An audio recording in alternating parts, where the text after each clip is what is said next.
On this week's episode, Cobra Kai crane kicks its way into 2021. Is it best to binge or not to binge with your favorite streaming shows? And what am I looking forward to the most in pop culture for 2021?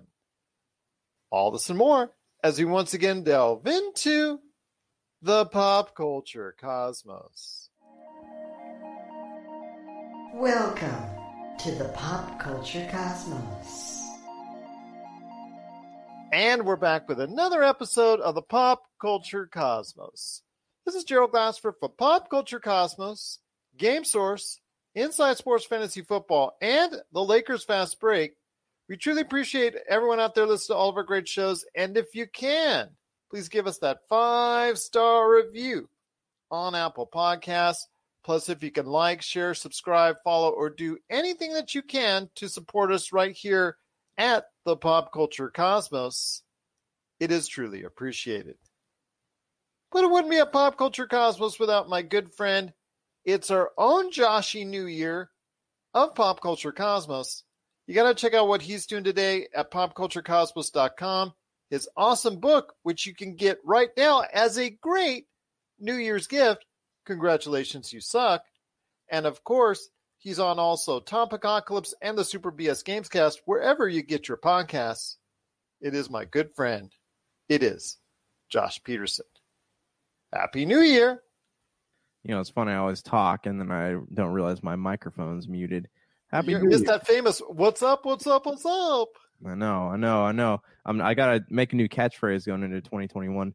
Happy New Year, though. You know, everyone's hoping 2021 is going to be better than 2020. We're all keeping our fingers crossed, you know, but here's to just taking life one day at a time, you know? Taking life one day at a time. That's all we can do. I wish you and your family, Josh, all the best of health and safety this year. And to everyone out there listening and watching, I wish the same for you all as well. I want to thank so much again, everybody who listened and watched us in 2020, all around the world on radio stations worldwide. Everywhere you can get your podcasts, and of course on Facebook Live and YouTube. We cannot thank you enough. We're looking to do even bigger and better things here at the Pop Culture Cosmos in 2021, and we wish and we hope that you'll be a part of it this year. It's going to be a great episode. We're going to be talking about a lot of great things. Cobra Kai is now on the air on Netflix. Season 3 has rocked the world as Netflix says, you know what? We're going to put it on just a little bit earlier than we had originally announced. We're going to go ahead and drop it on New Year's Day, and that's exactly what they did. They not only put one episode, but they put all 10 episodes of Season 3 right there for you on Netflix. So we're going to talk about that, and I know a lot of people haven't caught up yet, or they're actually binging it right now as we speak. So I'm not going to go ahead and give away any – well, I'm going to try and be as spoiler-free as possible in my review, because I've actually have binged all 10 episodes and I've caught up with it. So I'll give you the lowdown on whether you want to keep on watching it or you might want to go ahead and kick off somewhere else.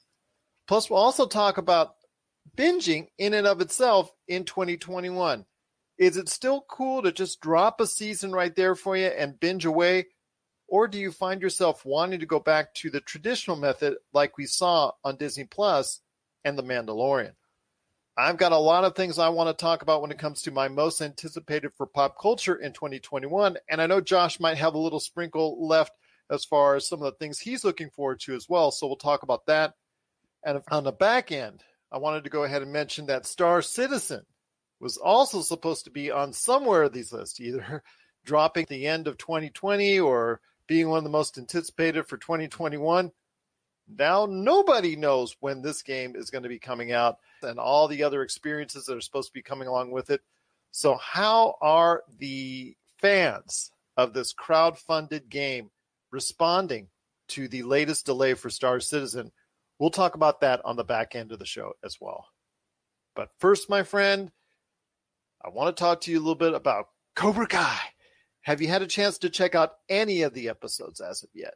So that is one where I've never actually gotten to watch the first couple of seasons. So I'm really behind on that show. So, I mean, Go ahead, spoil away, man. I mean, it's going to be a little bit before I get there, so go ahead. You're stoked about it. You're punching the screen. What are your thoughts? I'd kicked the screen, but I hurt my foot earlier before we started the show. So I wanted to go ahead right now and tell everybody I will not go into major spoilers. Let's go a little bit back in time with Cobra Kai. Cobra Kai was a show that debuted on YouTube when YouTube was looking to do original programming. It was the big marquee show for them. They had a few other shows, but none of them have really lasted or had the kind of popularity that Cobra Kai did. Cobra Kai is kind of like the continuation of the events that happened from Karate Kid 1, 2, and 3, if you've seen those movies. This is like this is what happened many years later, could be the case. And I know I've said this before on the show, Josh, but when I watched season 1, and I really didn't think I was going to be watching and enjoying season 1, but they had a free preview on YouTube, so I checked it out. And I was amazed at how much I enjoyed that episode, because I'm not a big fan of the movies. I watched 1 and 2. I've watched 1 a couple times. I thought even back then in the 80s, when I was a teenager, I thought it was super cheesy and did not even care for it at the time. Tried to watch it again and later in life and still couldn't get it before Cobra Kai came out. But let me tell you, Cobra Kai is the series that endears people with the Karate Kid movies.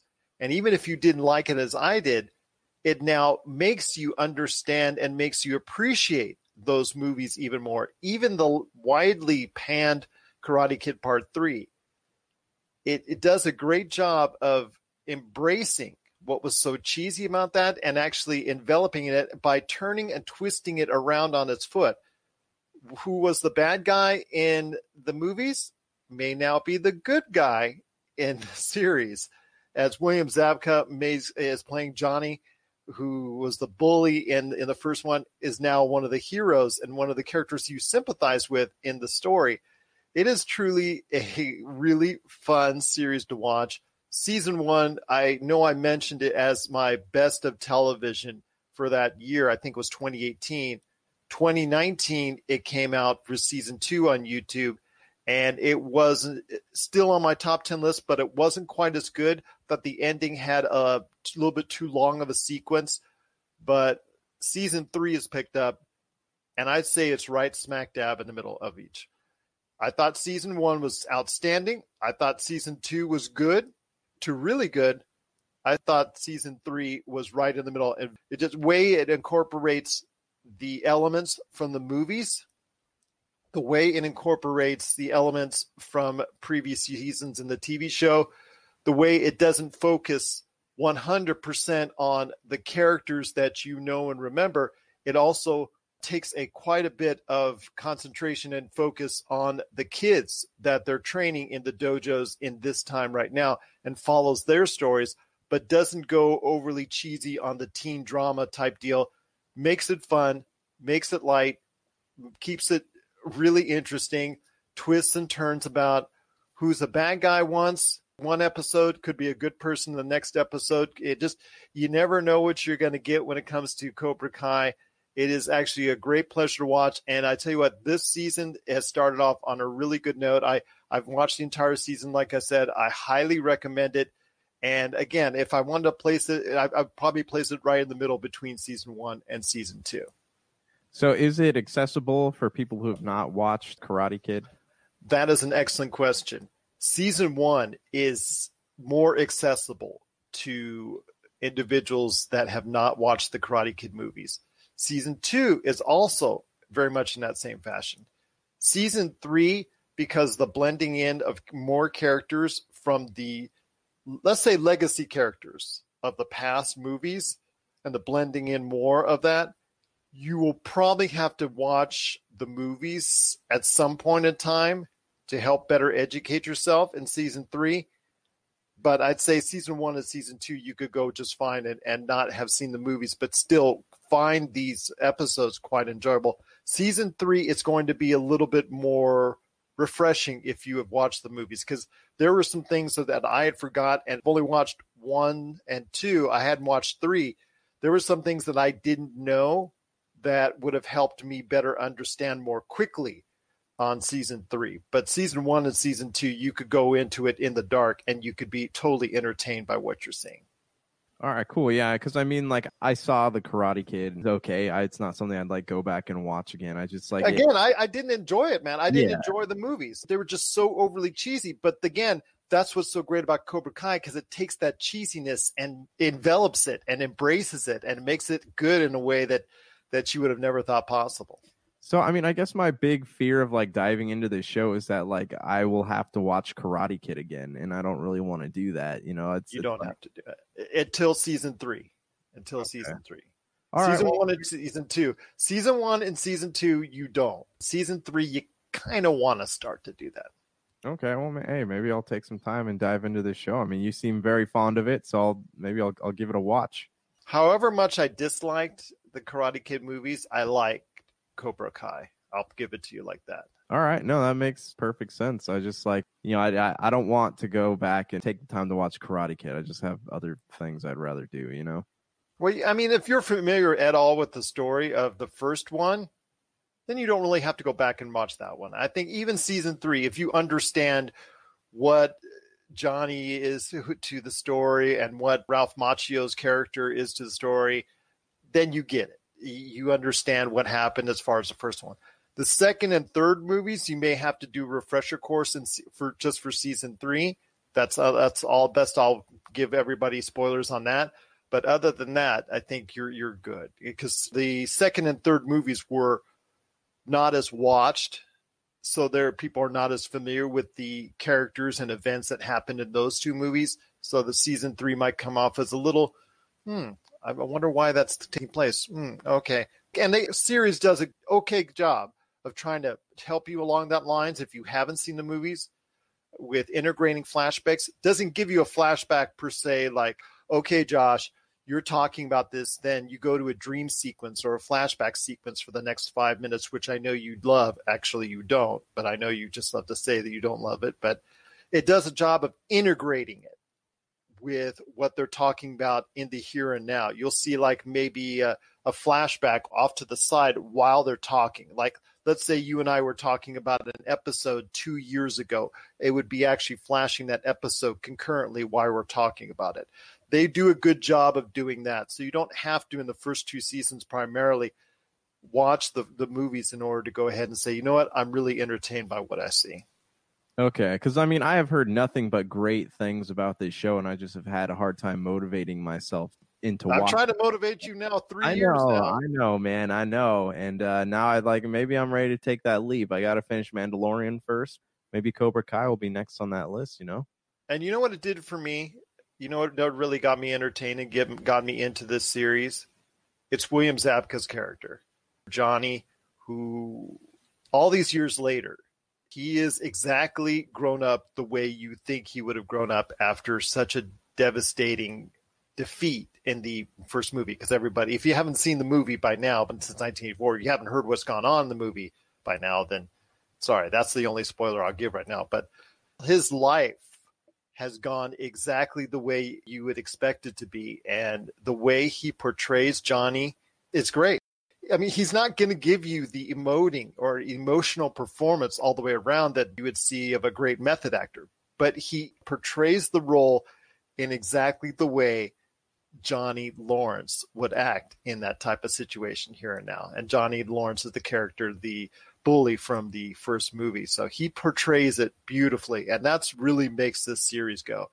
It has really done a great job of that. And also blending in later in life, Ralph Macchio's character, and seeing how his career from being the hero to going to the villain to becoming the hero once again. And you follow his career and his life and his character as the series has progressed. It's become more interesting as well. So yeah, it's great. And again, the teen drama part doesn't become overly cheesy. It doesn't overstay its welcome.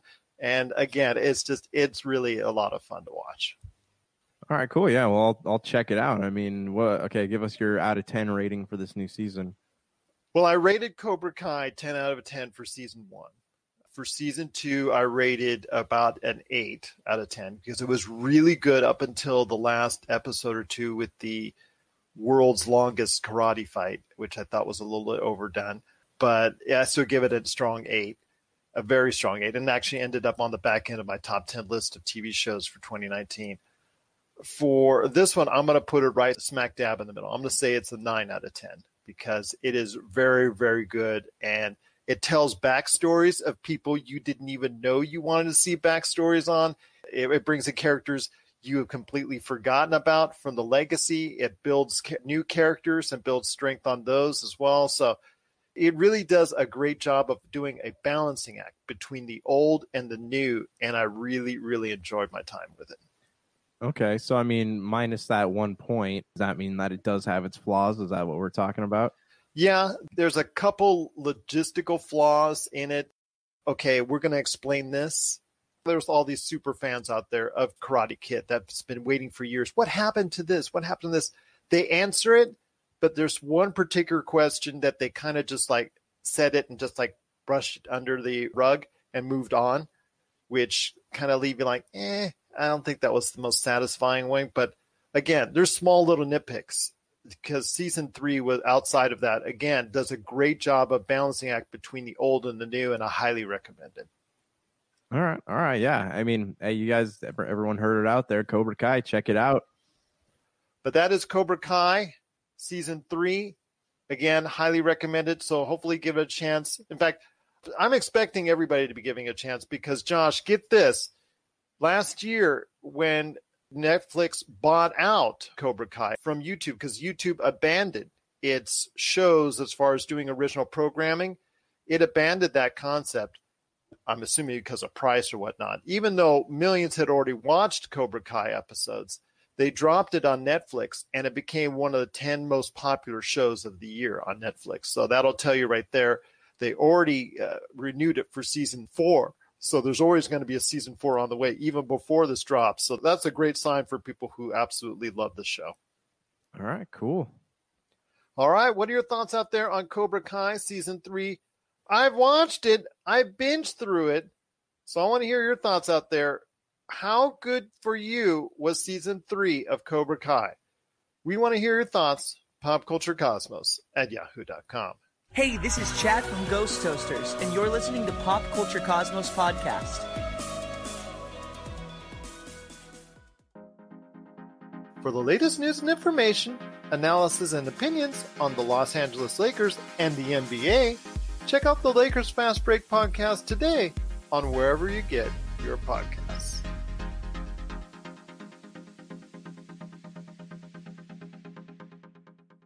We talked about binge watching, as I just did with Cobra Kai, because they dropped the season 3 right there on Netflix. And Netflix has a habit of doing that for several years, where they've dropped shows the entire season at one time. I want to ask you this, Josh. We're in 2021 now. Back in 2016, 2017, 2018, even 2019, when we're all in our busy lifestyle, doing this and doing that, maybe it was really beneficiary for the Netflix style of seasons to just drop an entire season's worth right there for you. Other streaming services have followed suit in some fashion, some dropping a full season, some dropping 3 or 4 episodes, some just dropping, in the case of Disney Plus, ignoring it altogether and just going back to the traditional once per week. So I want to hear your thoughts, my friend, on this. When it comes to streaming television and the TV shows that you like to watch, what is your preference? Dropping it all at one time or on a week-by-week basis? I like to have them all at once. I mean, I know that that's not considered like classy viewing to some people. I think we were talking about this on the show. They're trying to break away from the term binge watching because it just sounds like dirty TV. But I mean, I like that style. You know, I like to be able to sit and get the story all in one place because chances are, like someone like me, I don't have time to watch TV every time they drop an episode. You know, if I'm watching TV, it's probably because I have a couple hours to do that before, you know, something else comes up that I got to take care of. So I like having the freedom to watch 2 or 3 episodes in one sitting. But for some people, I know they like that. But I mean, I also, on the other hand, I think it defeats the whole purpose of having a streaming network, right? If you're going to have something that just drops in installments, say like the Mandalorian did that, if I remember correctly. If you're going to have something that drops in installments like that, why is it on a streaming service and why isn't it just on network television? I mean, for me in 2018, 2019, as it got my life and the shows that I now produce are got even more prevalent and got busier and busier. I could agree with you. I could set one point in time during the course of the month and I'll go ahead and I'll watch it all. In fact, I had to do that now with Cobra Kai. I didn't have to do it, but I wanted to do it because it got me just prepared for the show. I could talk about it. I know that's something I wanted to go ahead and do. And that's something for my sake for doing the show. Sometimes it's necessary to go ahead and binge watch the whole thing so I have a good opinion on it going forward. But I think more and more right now that more of us are confined to our homes for a lot longer period of time, more of us are working from home, more of us are being more cautious about going out and being more adventurous out there because of what's going on still to this day with the coronavirus and all that. I know a lot of people loved going back to the event television. I know when I spoke to Chris and Dom Lardieri, who helped me out with the season 2 as far as for The Mandalorian, and we talked about that, I know that their preference was to go ahead and have the week-by-week basis, that it was great for event television because we don't have that much in our lives anymore. The event television, the chance that we could all as a family, something we truly appreciate, gather around that one time a week. We schedule, we talk about it, we look forward to it. That one time a week we could go ahead and do that. Cobra Kai for me was getting to the point for a lot of people out there, especially for Netflix users, that it was becoming event television for them. And this is something that was very highly anticipated. I think maybe it would have been better for Netflix as one of its high-profile shows to maybe say, you know what, we're going to grease this for all it's worth and release it week by week by week. I could see the same thing for Stranger Things. You know what? That's event television right now for Netflix. You could do the same thing for that as well. Okay, so I mean, I guess it depends on the show. Like Stranger Things, I could not watch it as event television because I would lose my mind. It's just every episode feeds into the other. But speaking to what you're talking about here, like I am somebody, even in pandemic times, even in COVID times, like my life has just become that much busier with all the extra steps that I have to add on to my normal day just to go about my normal day, So, I have even less time now to watch TV than I did before pandemic started. So it's one of those, it's a double-edged sword, I guess. Like Game of Thrones was something I didn't have an issue waiting to watch just because like it was, it feels, every episode felt like a movie, every episode was like anywhere from 45 minutes to an hour and a half, and that's fine. But like, something like Stranger Things, back to your example, every episode's 42 to 45 minutes. Like, I don't think I'd be able to not binge that. But again, like when I have a couple hours to watch things, like I want to watch as much of those things as I can because who knows when I'm going to have time to sit down again and watch it. And I know that I'm not the only person in that boat, but I also know that there are people who are on the opposite side of that where like they do have time and this is a nice little thing for them. Streaming services came out so you could watch all these shows at once. So, I mean, I don't know. It's a hard thing, man. I just like, but to me, like, I don't have a lot of time, and it's just nice to be able to watch as many of these episodes as I can at once. True. But again, you lose that event television type deal. And in a couple of weeks, WandaVision is going to drop. And that's the first Marvel event of any kind since Spider-Man Far From Home. I mean, that's something that we've been waiting over a year. Can you believe it? It's been over a year since any type of Marvel entity on entertainment. And no, I'm not considering the Hellstrom from Marvel on Hulu as one of being something I think a lot of people anticipated for because they didn't. And that got canceled because of it. But the actual Marvel that we're looking at, and I'm very excited for it, man, but it's going to be shown in a week-by-week fashion. They're going to stretch this out. Disney Plus is going to stretch this out. I think for me, And for a lot of people out there watching, I'm okay with the fact that it's going to be patterned similarly to what we saw with The Mandalorian on Fridays, dropping episode by episode, week by week. Yeah, and you know, at the end of the day, like, it's gonna happen whether like I'm okay with it or not. I'm just somebody that likes to watch things all in one sitting. With something like WandaVision, you know, I can see that being event television. Again, Game of Thrones, I can see being event television. Like, it really depends on what the show is, but yeah, if it's a smaller show that you like, I remember right. you talking about some other shows in the past that you've liked that not everybody else has caught. I know that would probably be preferable to you, since it caters to someone of your demographic, that you would just like to see it all in one loop. Right. Okay, so here's another thing, though. If you are designing a show to specifically be event television, then that's a whole other case in itself, like WandaVision, right? If you're designing it to specifically be released weekly, then that's a whole different story. But if you're taking something that has already been quote-unquote bingeable, and then you're turning it into event television, that is frustrating to me. That idea is frustrating to me. But if you're building something from the ground up, again, Game of Thrones, right, or a lot of the stuff on HBO designed to be event television, then that's a whole different story in itself, because you're already knowing going into this show with the idea and the anticipation building that you're going to have to wait a week to watch the next one. Well, it's something that I know is going to continue to be talked about.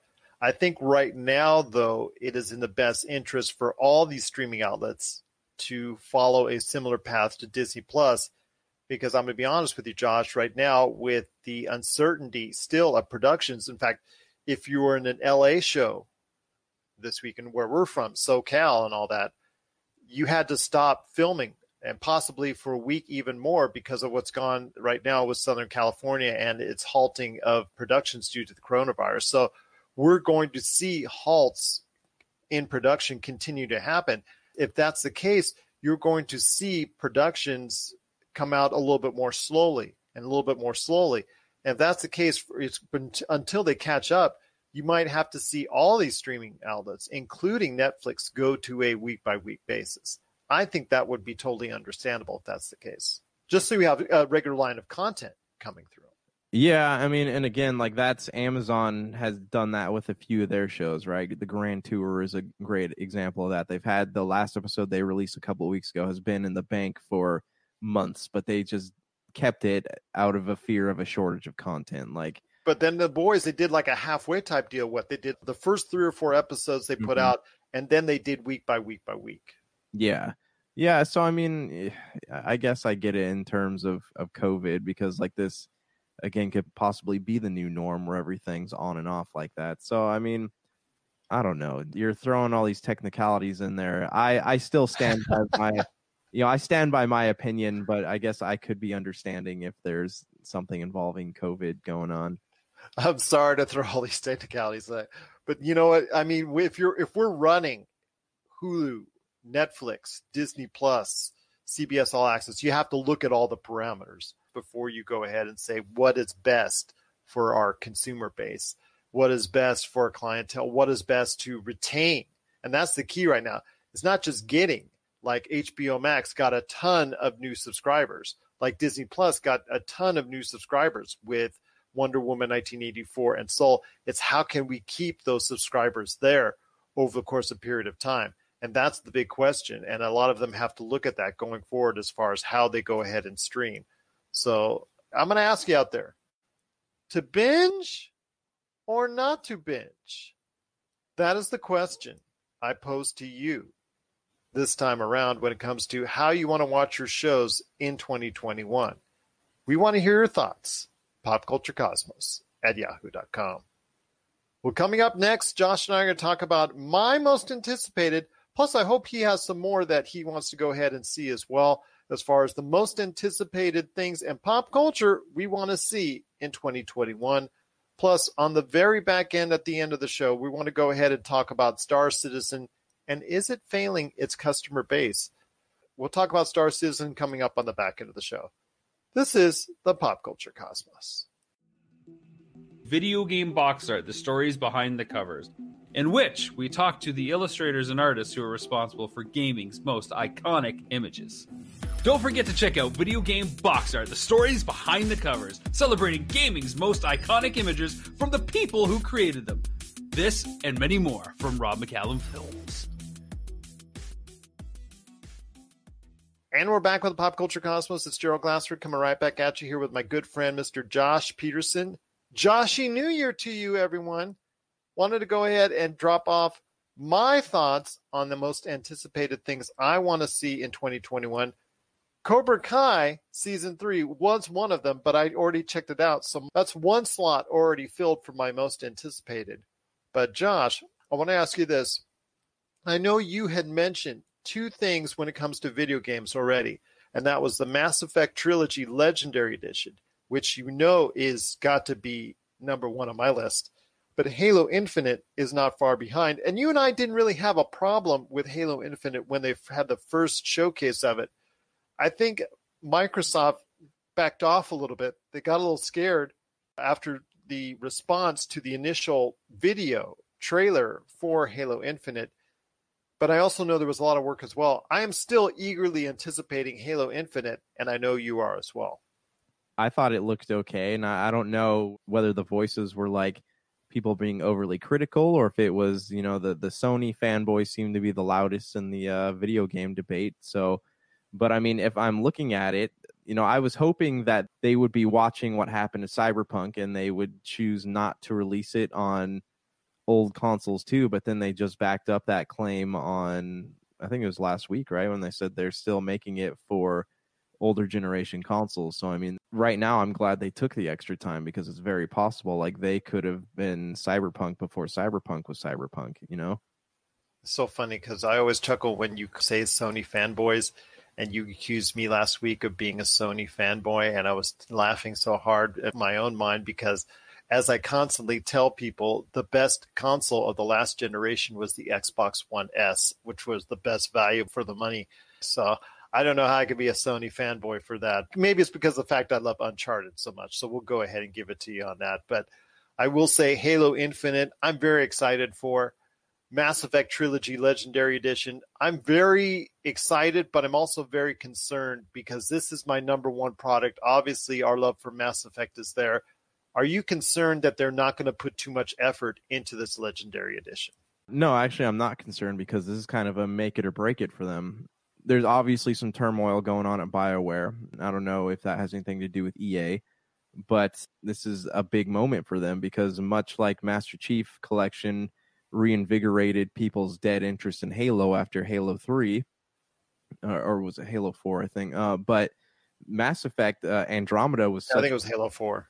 Halo 4. Mass Effect Andromeda was such a flop that like people weren't willing to go back to that thing anytime soon, even when there were whispers of a remaster coming out several years ago. It didn't have as much excitement as it did now. Like now is the time to release a new Mass Effect. You have people clamoring for it. And if this game does not demonstrate the love and care that people are expecting for Mass Effect, then it's going to really just wreck any interest there is in a new Mass Effect title, however many months down the line they plan to release it. Well, I'll tell you what, I'm looking forward to it more than any other video game, but Halo Infinite is not far behind. Far Cry 6. And even though Giancarlo Esposito is no longer the hottest actor on the planet, because you have to say right now, Pedro Pascal, I think, is the hottest actor on the planet right now because he's doing a lot when it comes to Wonder Woman 1984 and The Mandalorian.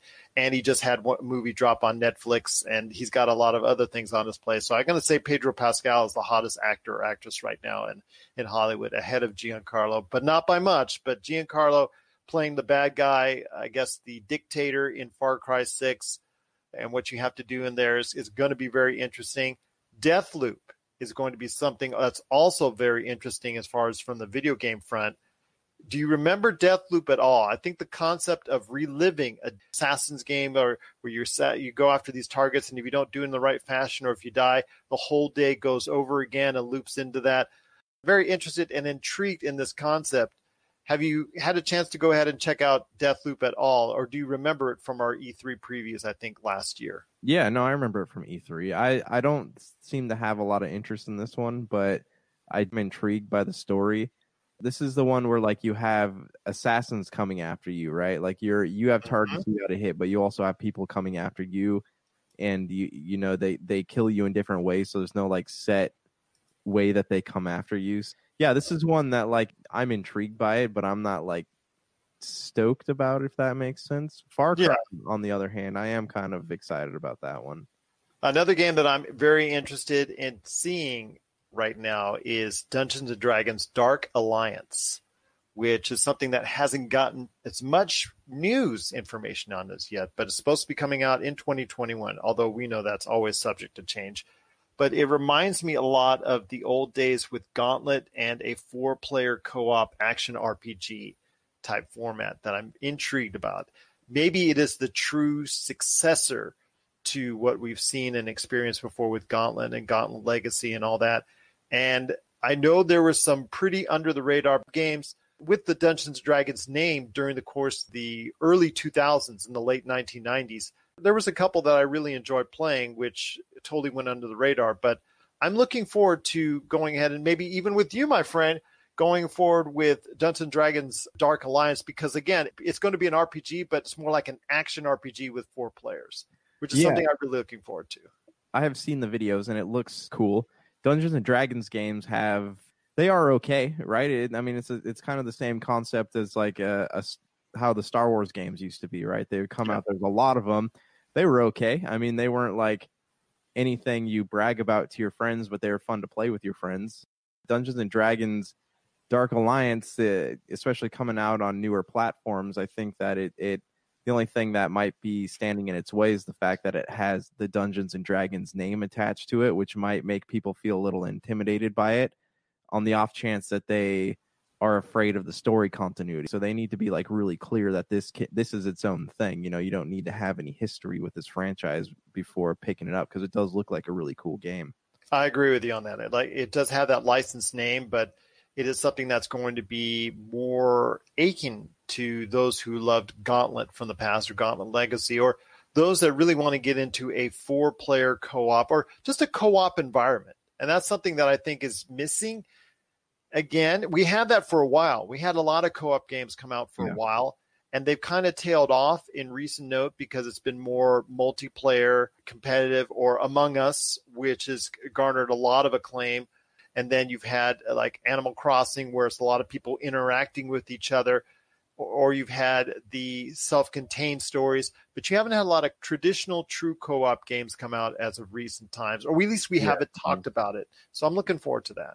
Yeah, the 360, if I remember correctly, was the last like true era of couch co-op. Yeah. A lot of stuff, Gears and Halo. Do you think that we're going to see a next-gen Gauntlet game? I would love to. I mean, we saw one in the previous cycle. Gauntlet tried to return, and that fell pretty hard and got some bad reviews. It wasn't exactly the what we were hoping for. I think because it first off, it didn't really have the top-down view to the way we liked Gauntlet.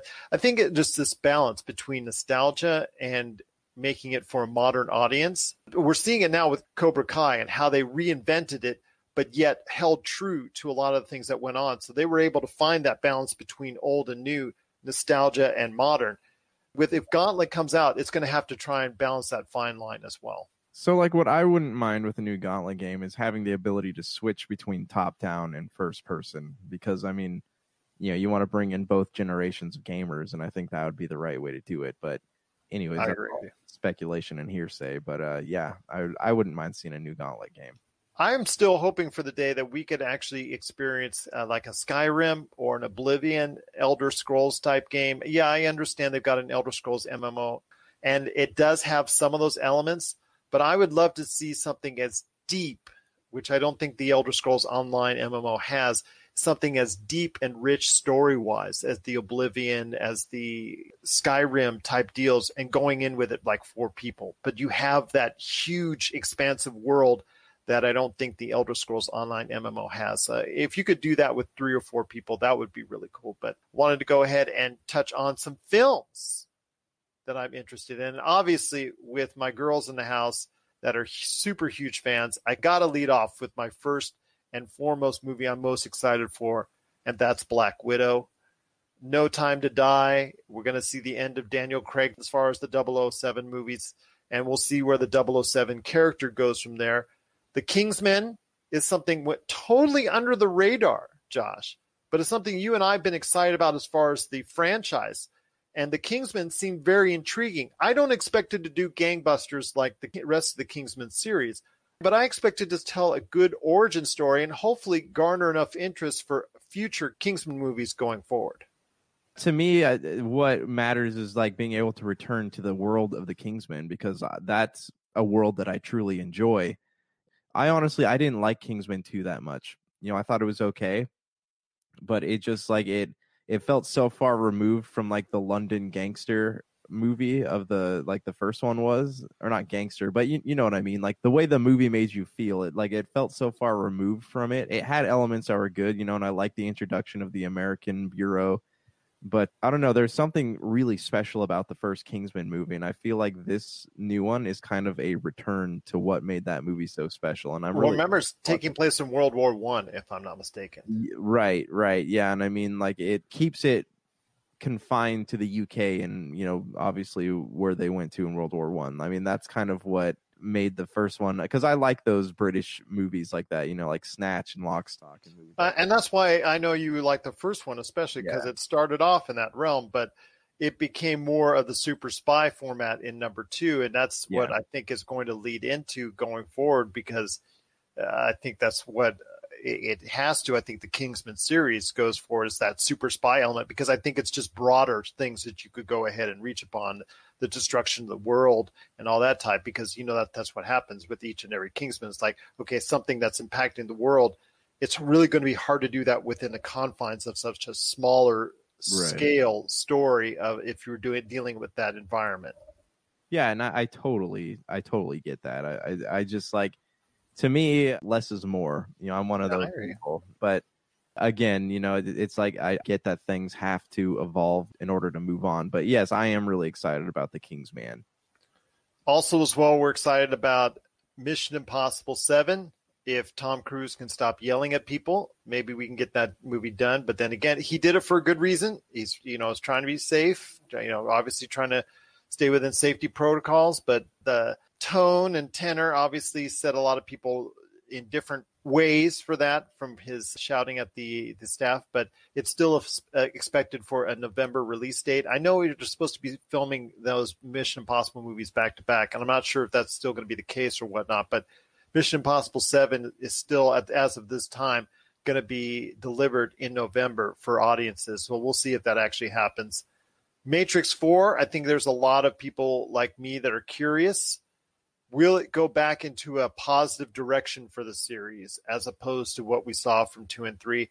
I don't remember your thoughts on Matrix. I know we've talked about this before, but did you like 2 and 3? Because I know I'm in the majority of the individuals that saw the declining returns of the series. Oh, I mean, yeah, I totally saw it decline. I mean, the second one was entertaining. The third one was just kind of talking. But it's like when you watch a candle go until it just burns out and stops like that. It's what the third one was for me. Whereas the second one was like, okay, I mean, it's cool to see all these characters again and all that. And then the first one was like really cool, Matrix 3 was like, okay, let me just throw a philosophy class at you and see what sticks. You know what I mean?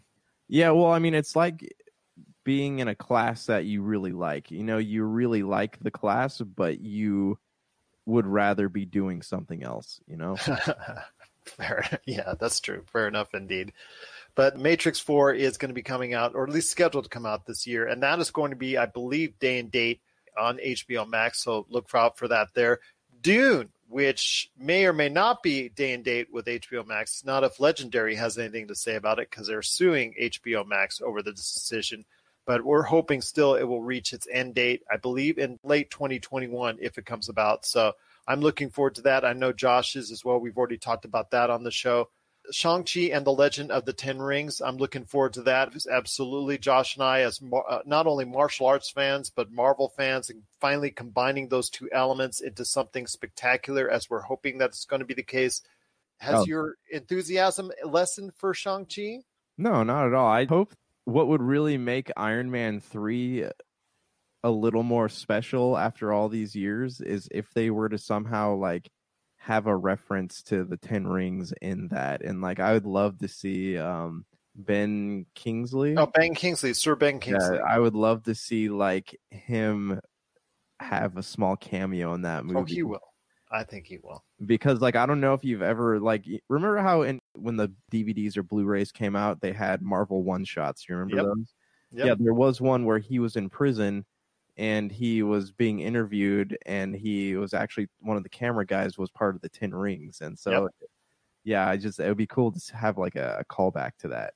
And you don't know the true finality if his character got offed or not. So we'll have to wait and see what happens with that. But yeah, I would certainly could see a Sir Ben Kingsley cameo in Shang-Chi and the Legend of the Ten Rings. I'm looking forward to that. But those are the video games and movies that we're looking forward to in 2021. Of course, there's a ton more, and we'll be reporting it throughout the year on Pop Culture Cosmos. But when we return, we're going to close out the show with TV shows that I'm looking forward to, plus also as well Star Citizen. Could it be failing its customers? We're going to talk about that as we close out the show. This is the Pop Culture Cosmos. If you need your video game fix, be sure to check out Retro City Games. Located in Town Square on Las Vegas Boulevard or in Henderson, Nevada, Retro City Games has the cure for all your video game vices. Retro games and games for current consoles, Nintendo, Sega, PlayStation, Xbox, and more. Retro City Games has all the staples from any library and some highly collectible offerings too. So pick up a few games today at Retro City Games in Town Square on Las Vegas Boulevard or in Henderson, Nevada. Retro City Games is your video game metropolis. And we're back to close out the show. This is the Pop Culture Cosmos. I want to thank you so much for listening and watching right here worldwide on Pop Culture Cosmos. If you have any questions for us, always popculturecosmos@yahoo.com. But getting back into it, as far as the TV shows that I'm looking forward to, I know, Josh, Marvel.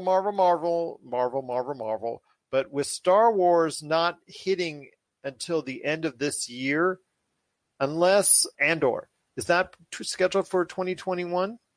Okay, so we got for 2021 the Bad Batch and the Book of Boba Fett, and then Andor is 2022. Okay, early 2022 at some point. The Bad Batch I could get into, but I'll have to wait and see on that one. That one you really have to have watched the Clone Wars and gotten into the whole thing on there. So that I think you're a bigger fan of the Clone Wars than I am on that. So I'm going to have to go ahead and give that a shot. But WandaVision, cannot wait. 2 weeks now. Looking forward to that. In March, Falcon and the Winter Soldier. We're really looking forward to that. Stranger Things season 4. We've talked about that already for Netflix and how they're already getting off to a great start with Cobra Kai season 3. Stranger Things season 4 is a long time in coming, and I know a lot of people are excited for that, including myself. Hawkeye is something that I am definitely looking forward to because I am a fan of Hawkeye. I know that Hawkeye, for a lot of people, have been either off or on as far as being in favor of him as a character. I think that I'm looking forward to Jeremy Renner, seeing him on the screen again as Hawkeye, and then also handing it over to Kate Bishop, the character that has taken over the mantle of Hawkeye as we lead into a Young Avengers, which is on the horizon. Then you have Loki. This is the wild card for me, man. I'm going to tell you right now, this is either going to be the best or the worst of the Disney Plus series because there's so much that can be done with the series. What are your thoughts on Loki? They seem to have made him the anti-hero. And then from the anti-hero, he's going to have to go to like being the hero. So, I mean, I feel like they're trying to make you like him with like the ways that they've been doing it, you know, making him like the lovable villain. But also like by doing that, they're kind of changing the dynamic of the character and turning him into essentially a Marvel hero. I don't know. It'll be interesting to see if that loop eventually comes back around to the MCU at all and he's back in the movies in some capacity. It'd be very interesting to see how that happens. It's so funny. This was supposed to be a one-off character, I believe, at one time, wasn't it? Yeah, but I mean, look at the fan reception. People love Loki. And it's Hiddleston. That's a credit to Hiddleston. He's just done such an outstanding job. Yeah, I agree. Yeah. I mean, even in Thor 2, which you and I have always debated on, but Thor 2 is The Dark World is considered by many to be the worst of the Marvel movies. Even his performance there was one of the few highlights of that movie. And I know you are one of the defenders of that are out there, one of the few defenders. You got to be honest with that. But you got to admit that one of the best parts was Loki in that movie. And obviously his character has always seemed to be amazing each and every time out. It's like we never get tired of him. We never get tired of his actions. Yeah, well, I mean, they did a great job at developing him, especially look at Thor 1. He played such a tragic villain. Thor 2, like, they developed his character really well, and like that redemption arc is just second to none, like it is such a great redemption arc. And then they go into Thor 3 and they like almost completely undo everything that they did with his character in Thor 2, which was kind of disappointing to me. But then they like redeemed him again in Infinity War. Yeah, and so like his character has been a roller coaster, and they've done a great job with him. But I don't like the unraveling and then re-raveling of his character over and over again. Like, send him on a path and let him like keep on that path. But then again, that's his character to a T when you think about it. Yeah, I know. It's in his nature, but I mean, do it in a way that like makes watching his previous stuff not feel like a waste of time. But Loki is scheduled to come out this year as well, right after Falcon and Winter Soldier. Plus also the What If series are coming out as well, which is also going to be very interesting to watch, but for altogether different reasons. But it's going to be a great year for a lot of shows out there that I'm looking forward to on Disney Plus, on Netflix, and many other outlets we're going to be talking about, and we got to be talking about over the course of the next year. What TV shows, films, and video games, or anything else from pop culture are you looking forward to in 2021? Please share us your thoughts. popculturecosmos@yahoo.com. Well, Josh, it's been a great episode. As always, great catching up with you for an entire hour here on the Pop Culture Cosmos. But before we head on out, my friend, I want to fill up the last few minutes talking about Star Citizen, because this is something that hasn't gotten off in 2021 to a good start, because it was going to have a campaign beta of Star Citizen Squadron 42 coming by the end of 2020. Didn't make it. No release plans at all were mentioned as far as the delay is concerned for 2021. This is something very concerning to a lot of people, because this is one of the premier video games for altogether different reasons. It's not backed by a studio with financing galore. It's not backed by a major Hollywood name. It's not backed by a major name in the industry. This is backed by people like you and I that have crowdfunded this game more than any other video game in history. And it is one of the most expensive, as of this recording, expensive video games in history, at over $330 million in funding. And that's all by people like you and I. So I want to hear your thoughts. A lot of people are ticked off right now that they haven't even gotten a beta. And there's no clear definition in sight on when this game could actually finally appear in their hands. I don't think it's ever going to appear. I think it's going to be one of those things that like we look back as like whatever that 4-player Fable game was. We see it, Fable Legends, like it was a really cool thing with a lot of really cool videos, really cool concept, but at the end of it, we're not going to get to see it. And this game, it has a bunch of star power behind it. And so like, I don't understand like why, if it has that much pool, like why can't they get this game done? Why can't they recruit more people to get this done, or get more funding to get it done from some of these big names that they've recruited for the game? Like if it were just an indie game, it truly were like a Super Meat Boy type thing where people are funding it, like that's a whole other story. But like it seems weird that so much money has been invested into it and there's no beta or test or release date in sight. It's very shameful that this has happened. I mean, we've seen this more and more often in the video game industry, but this is a little bit different because of the fact that it is fully funded. You mentioned Fable Legends. It's not something that like Fable Legends, Microsoft can just go ahead, chalk it up as a $50, $75, $100 million loss in development and just call it a day and write it off on its taxes and go on to something else. This is something that is the entire basis for this studio right now. And this is something that Star Citizen and its offshoot games, the games are, what is that? It's going to be like Star Citizen, and then there's having something else that they're also developing. Is that correct? So Star Citizen is the big universe, like the big multiplayer universe, and then Squadron 42 is supposed to be the single player story campaign.